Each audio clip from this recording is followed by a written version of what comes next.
Welcome to the Misophonia podcast. This is episode 7. My name is Adil Ahmad, and I have misophonia. This week I'm talking to Alyssa, who's in Chicago. She's got an interesting story where she recently switched careers and became a software developer like yours truly, after spending many years as an educator, teaching in classrooms and being a school principal. A very tough environment for me, says. I'm posting this on Christmas Day, and so we also touched on her thoughts on holiday survival. I hope we're all able to make it through the holidays this year in one piece, and that hopefully the stories on this podcast are giving you some comfort that you're not alone. Speaking of the podcast, it's been a big start, and I've had so many interviews recorded already that there was no way I was going to take a break from posting during the holidays. I'm really excited about next week's episode, January 1st, New Year's Day of 2020. I'm bringing my conversation with none other than Dr. Marcia Johnson, the audiologist who's one of the pioneers and advocates for awareness of this condition going back over 20 years. I can't think of a better person to kick off the new decade, hopefully our decade, where misophonia is looked at with a lot more respect than it is now. And I have tons of new episodes coming to demonstrate how we all relate in a lot of the same ways, but also bring different variations and dimensions in how we cope. Please leave a review wherever you get podcasts. It really helps reach more people like you by boosting it in their recommendations. As always, hit me up via email at hello@misophoniapodcast.com. Lots of free podcast stickers going out this week, and please keep sending me your email, your mailing address actually, if you'd like some.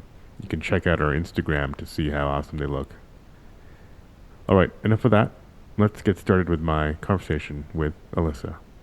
Welcome, Alyssa. Thanks for coming on the podcast. And you mentioned earlier before we turned this on that you found this out through the Facebook group? Yeah. I joined the Facebook group. I don't know how long ago, but must have been the Misophonia Association one. Yeah, I think that's the only. I think so. I had been doing some research online, looking for local therapists that might be able to help with misophonia, and then I found the Facebook group. I've just kind of pieced together community around misophonia. Cool. And whereabouts in the world are you located? I'm in Chicago. Okay, great. Yeah, it's not too far. I'm in Minnesota. And so we were talking earlier, so you're working. What kind of stuff do you do for work? Yeah, I'm a software engineer. Oh, okay. Cool. So am I, actually. It's interesting. We should compare notes after. Well, we should talk right now, actually, I guess, about how that works and open office environments and stuff. So I'm in my home office, and you're in your home office. So I think we've probably not an accident that we've maybe gone that direction. Do you want to talk a little bit about that? How life is working at home? Well, actually, I'm career change. I worked in education for over a decade, and classrooms are very difficult environments. Mm-hmm. But I loved it while I was doing it. It was just, I think you come up with coping mechanisms and you use those throughout the day and then are exhausted when you get home. I knew it was time for a shift. I was mostly looking for a shift out of schools and had become really interested in educational technology. And I was a math teacher, so the mathy, logic-y stuff always worked for me. And I started looking at ed techs, and all the job descriptions for the software developer position sounded more interesting than the job descriptions for design and marketing and sales. So I went to a boot camp and became a software developer. Which boot camp did you go? I know quite a bit about those. I'm just curious which one you ended up. I went to Coding Dojo. Coding Dojo, yeah, okay, I've heard of that one. Which languages did you, or where was your focus, back and front? Yeah, so Coding Dojo really focuses more on fundamentals and the ability to teach yourself. Mm-hmm. Being an educator, I was really kind of critical of how the approach was, and I knew that I wanted to be able to be self-taught and be like language agnostic. And so I picked Coding Dojo because they did a full stack each month for 3 months. So it was very... In a different framework? Yeah, in a different framework. So it was, here are the fundamentals, here's how you structure the logic, and then here's how you apply it in a new language, and go online and read the documentation and read Stack Overflow and figure out how to do everything else in that language. And that was the approach I wanted to take And I ended up getting a job in a language and a framework that I didn't use at Coding Yeah. Dojo. So I think that ended up being the right approach for me because I was able to pick up the language and framework I currently work in on the job. Yeah, that's interesting. That's I didn't realize that they had that kind of approach because that's exactly how real life is. So in software these days, at least. Yeah, for sure. That's great. Okay. Can I just before we nerdify a little too much? We'll cut it off at some point for the audience. But which language framework are you in right now? I work in Ruby on Rails right now. Yeah, that's also my bread and butter too. Cool. Maybe that's another whole other podcast. But so you're working from you're working from home now. Is that like a full time working from home, or you're like a full remote worker? No, I'm primarily in the office, but I work from home a few days a month.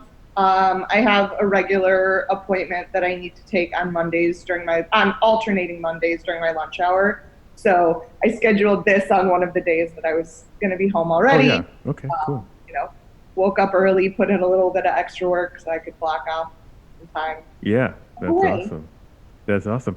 And did you get that work from home? Was it kind of an accommodation, or was it just like? The company is pretty flexible. We have some full-time remote workers. We also have 2 offices, one in Chicago and one in Vermont. So there's a lot of infrastructure already built in for people who are working remotely. But our Chicago office is the biggest office, so it's there and it's a place I can go, and I'm there most of the time. And then when you go there, what's life like there? Like, are you dreading going in, or is it people are pretty chill, a lot of headphones on probably? Yeah, lots of headphones, pretty chill. We have core hours, but you can work flexible outside of that. So I'm still on a teacher sleep schedule, but also just for okay, so go to bed early.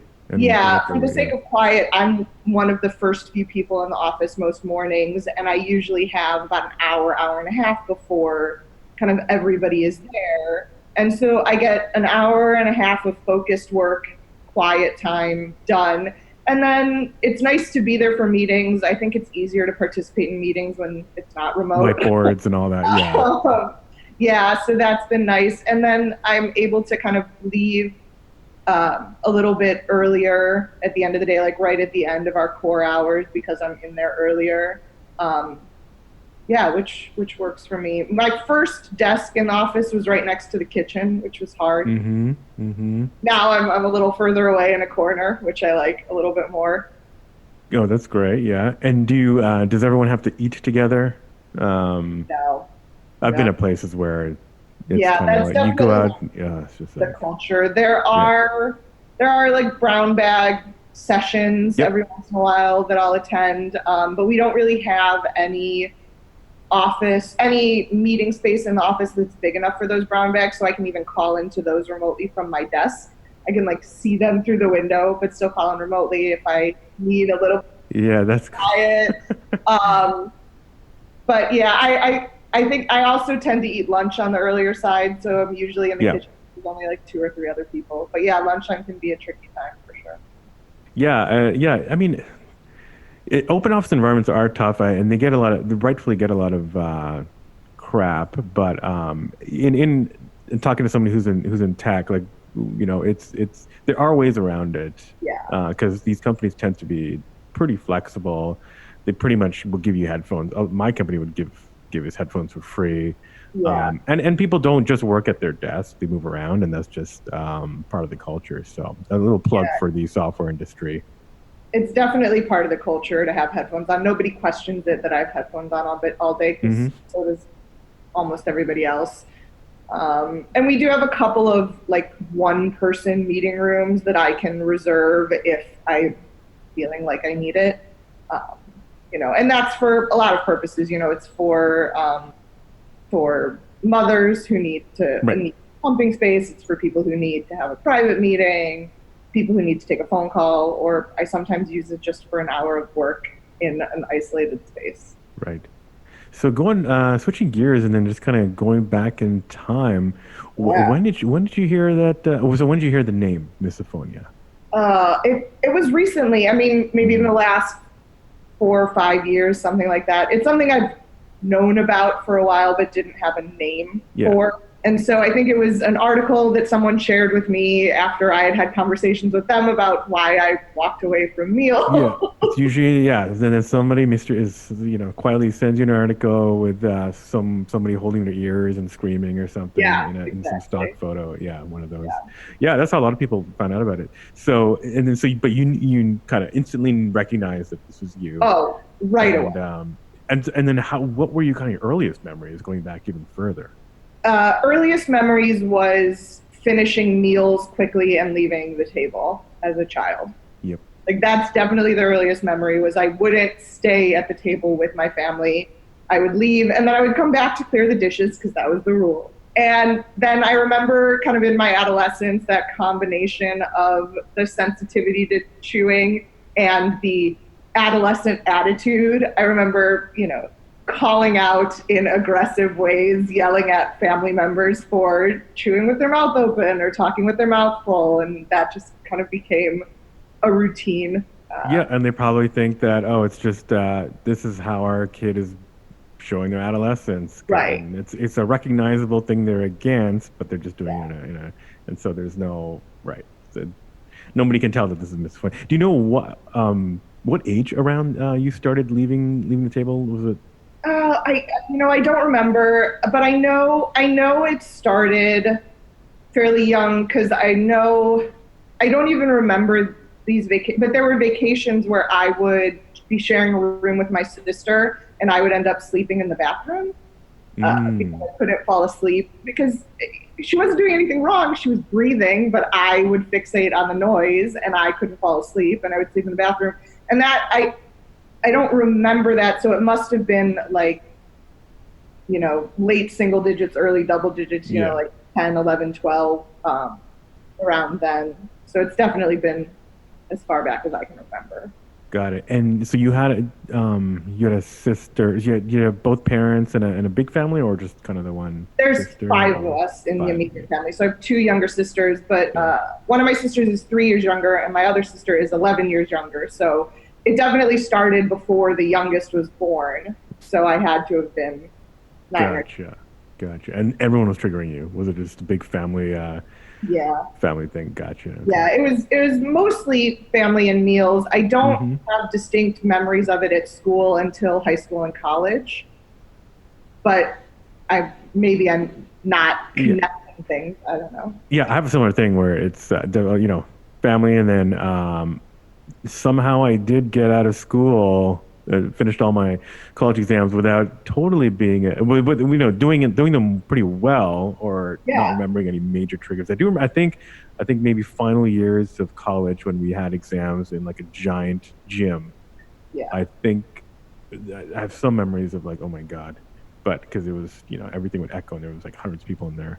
Yeah, I did well in school. I remember one exam in college, and it was for a psychology class, so they ironically enough, understood. Yeah. But I remember one exam in class where I asked the professor if I could leave the exam and maybe take it later in his office. He ended up letting me take it in the hallway right outside of the classroom because there was somebody in the lecture hall chewing something. I didn't know what it was, but I couldn't focus on the exam.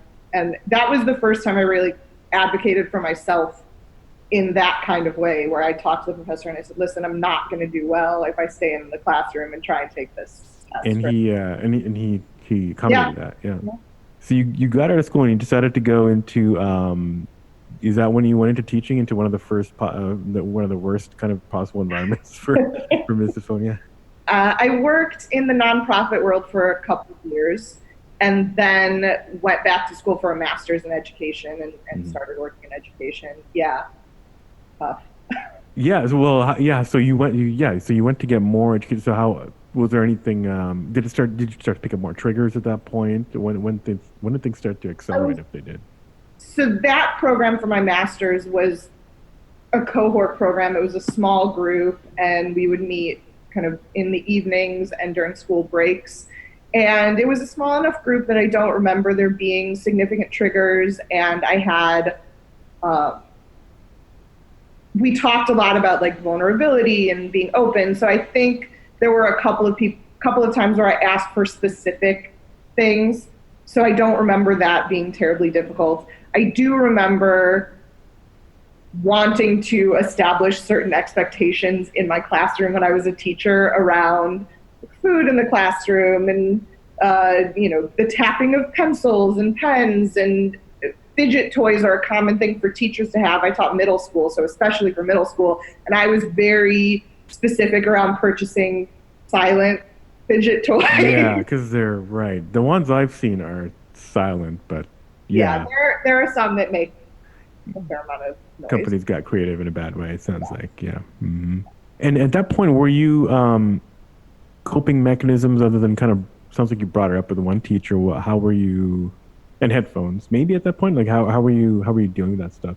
Yeah, shared office spaces, it was headphones because, when I was on my planning period or grading papers, I would have headphones.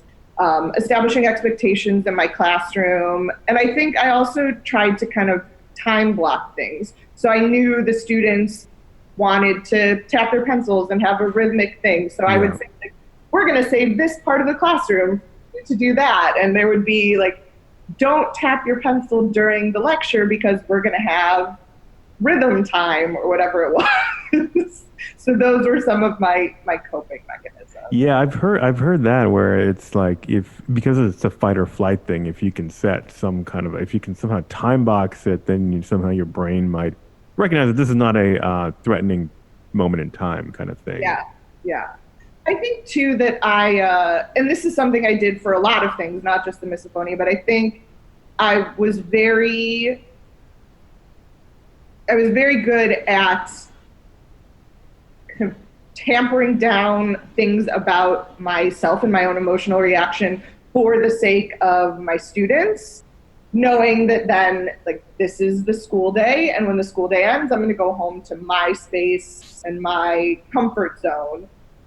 And so when you focus on the needs of others at the expense of the needs of yourself, it makes it easier to get through it, but it also burns you out really fast, which I think is why a lot of people don't last in education for a long time, because they do that with a lot of things, not just with misophonia, but with anxiety or depression or even like physical health. Teachers will forget to eat a meal or things like that. And so I think I got very good at that, to the point where for the 50 minutes the students were in my classroom, I could block out the triggers, but then as soon as they left the classroom, everything would trigger me. And then when you get home, were you, how's the environment at home? Yeah, I started living by myself the year after I did my student teaching. So I had roommates, but my own bedroom, and that was usually something that I could manage. But once I started teaching, I needed my space completely in control, and I've been living alone ever since the year after student teaching. And so I would control my environment. I think I probably listened to music and television louder than is necessary or good for my ears, because I do live in apartment buildings as opposed to standalone houses. So sometimes I want to drown out noises from neighbors.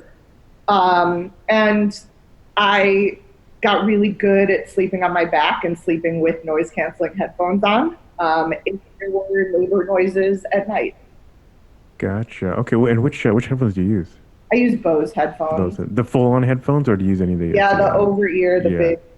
Gotcha. Do they come out at all, or do you pretty much stay on your back while you're sleeping? I stay on my back when I'm sleeping with those. The foam does end up wearing out pretty fast, so you need that 2-year replacement plan.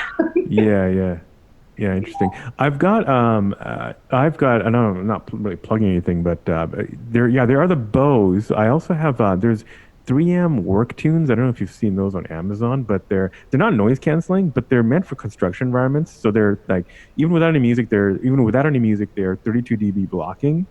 But then they've got Bluetooth, and so you can pump noise or whatever into it, but they're $40. And I don't know how comfortable they are for sleeping. They're comfortable enough. But I just bought a new pair. Well, not just. I backed it on Kickstarter 2 or 3 years ago. They're noise canceling headphones that are designed to be slept in. So they actually design them so that you could sleep on your side or on your back and they wouldn't move and they would be comfortable. And those were finally completed and delivered. Kickstarter take a while. Yeah. I got them shortly before a vacation I took in September, so I brought them with me on vacation, and they definitely were more comfortable to sleep in than Bose headphones, but I've just gotten so used to sleeping on my back that I don't think it makes a difference. Yeah. And so do you need it? Do you feel like you need it the whole night through? Like, will you then wake up at some point for some reason early? No. When I was younger, before I had noise-canceling headphones, if I fell asleep before other people, they wouldn't typically wake me up, but I couldn't fall asleep if there was anything I was fixating on. So I don't think I need them throughout the night, but you need them just to at least get to sleep. To be able to fall asleep. At that point, you're not going to take them out while you're sleeping, so you might as well just keep them on. Yeah. Okay. Interesting. And have you tried those like wide X or whatever? There's little, basically like hearing aids, which just are constantly pumping white noise, and I haven't tried them out. The convention, they have people testing them out every once in a while, but you need a prescription. They're a little pricey. I find in-ear, like sports earphones or headphones are good enough for me. Is what a lot of people use. Okay, cool. And so you get home and you have complete control of your environment. That's awesome. And then you switched at some. So you switched careers, and I'm assuming it's a multiple reasons why, or was this kind of like the straw that broke the camel's back? No, there were multiple reasons why. Like I said, working in education is great, but you do end up, if you have the kind of personality that makes you want to go into helping professions, you typically end up prioritizing the needs of others over the needs of yourself naturally. And a lot of helping professions are designed to take advantage of that. Whether that's a good thing or not, debatable. I think it's really important to have people who are that caring and can give of themselves that much to people. But I did it for a decade, and I ended up moving in education. I went from being a teacher to being an administrator, and in my last position in education, I was a high school principal. And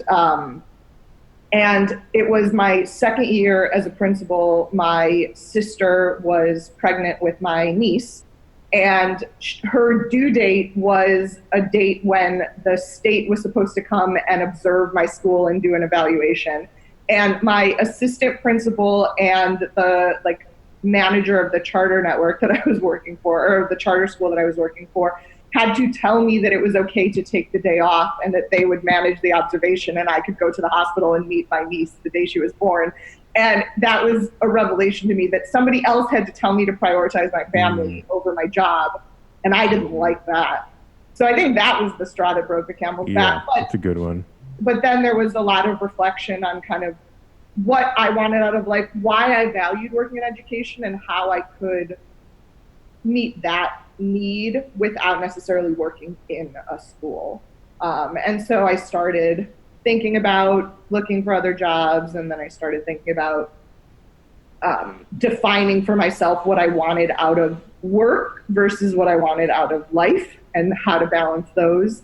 And that there were things I was currently getting out of work that I didn't need to get out of work. I could get out of volunteering or, a hobby, things like that. So I tried to find that balance in new ways. People around you, other than work environment, you friends and whatnot, have you talked to people about this? Yeah, it's kind of a double-edged sword, I guess, that there's a level of comfort I need with someone to be able to talk to them about this. But if someone is really triggering, I will probably never get to that level of comfort with them. Yes, that's the irony, yes. So it's an interesting balance. I have a very great group of friends that I actually met online through another podcast, which is such an interesting way to meet people. But because we developed a close relationship through online communication, there was no chance for that trigger. And then when I had a chance to meet them in person, I already had that comfort level with them to be able to say, like, hey, this is my situation. Here's what's going on. And then it was not a problem if I asked to switch seats at dinner to sit by someone who was eating something a little less noisy. God, so they didn't kick you out of the group and ban you for life from... Right, totally fine. We all have our weirdness. That's great to hear. And then do you, so you said, so I've heard people say, like, yeah, they kind of like, there's a certain, they wait, they don't tell people right away, they kind of like scope it out. Yeah. Have you, and so you got obviously like supportive people. Have you met people who have misophonia? Like not in person, no, I haven't had an opportunity. Although I have met people who I suspect have it, but I don't want to ever diagnose somebody else. Did anyone in your family ever have it? Not that I'm aware of.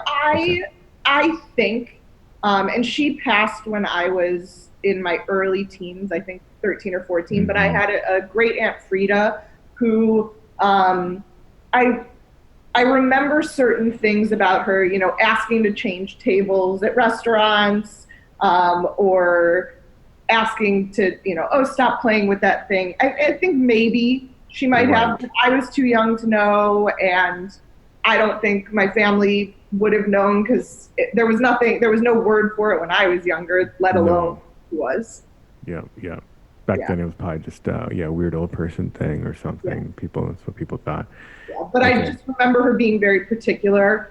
I don't know specifically if it was about noise or if it was about other things, but I think she and I are very particular in the same way. Yeah. Well, then if you haven't met a lot of people, I think you'll find it fascinating to hear some of these other conversations. There's also the and they'll see. I've been to two of these. This is an annual convention by the Misophonia Association. Obviously, you're in the Facebook group, so you know about it. So I think the next one's going to be in Philly, which will be interesting. Next October. So they always get a couple hundred people, and it's just interesting to kind of like be around other people who like literally surrounded by other people. To talk to them about it, but also it's interesting to see the other side where you're actually trying not to trigger other people who are obviously all, could all get triggered.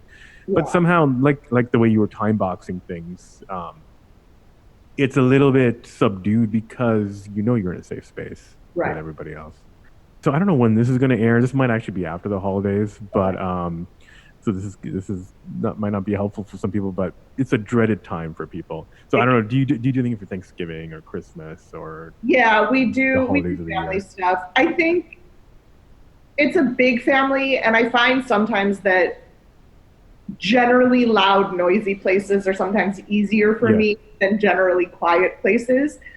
So when we get together with cousins and cousins' children and aunts and uncles, that there's just a general sense of noise where it's not that problematic. We have a lot of family that live in the Chicago area and up in the suburbs. My dad's side of the family, both of his siblings and their spouses and their kids and some of their kids' spouses and their kids, all in the greater Chicago area. So when we get together, it can be 20 plus people with, 5 people under the age of 6. So it's noisy, which is pretty easy. And they tend to be, I think when big families get together, they tend to be in bigger houses, so there's always some place to escape to. Yeah. Or somebody who's in a bad mood, and you can kind of like hang out with them in a corner or something.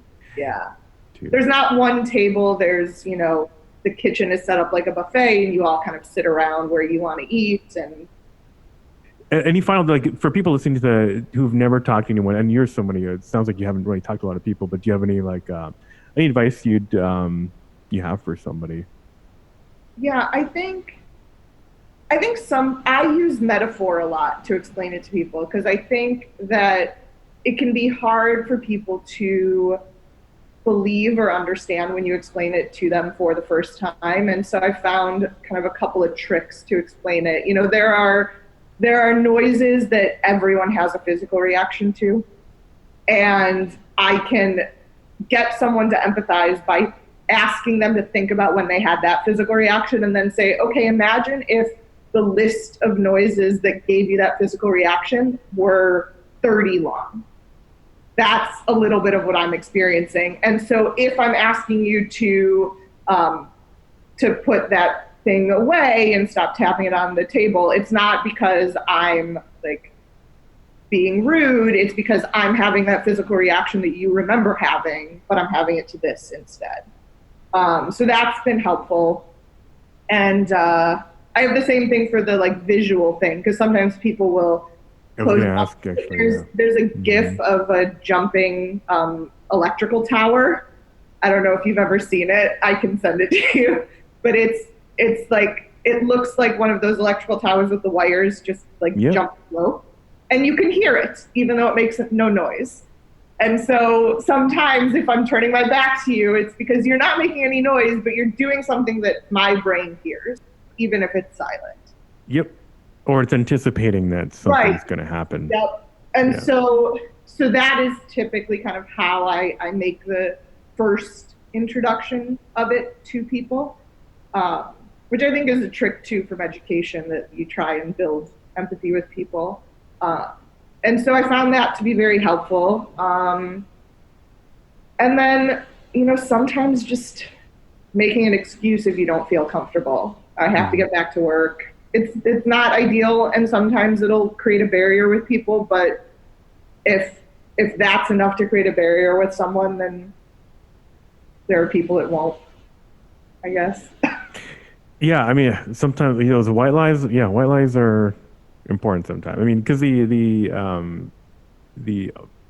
alternative is then an awkward social situation there, which can go in many different ways. So sometimes just better, and maybe you'll have another situation with that person later.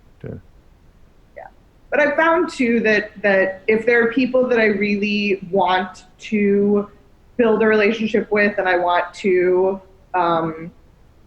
get to a place of closeness with, that it's often easier to have that conversation preemptively, because if you have that conversation in the moment, it can sometimes feel accusatory.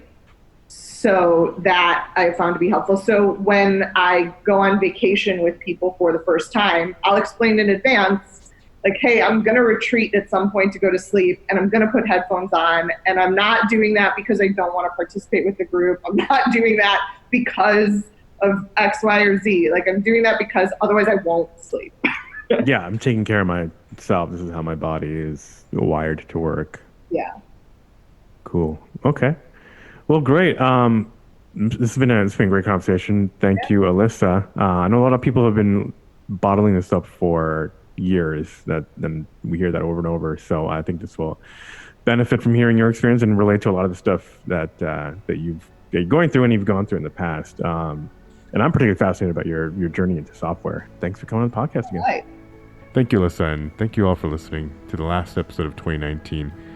We're less than 2 months into the show, and it's been awesome. And like I said, many more coming. My email again is hello@misophoniapodcast.com. You can find us on the web at misophoniapodcast.com. And please follow the Facebook or Instagram at Misophonia Podcast. Also on Twitter at Misophonia Show. The music is by Moby. And until next week, wishing you peace and quiet.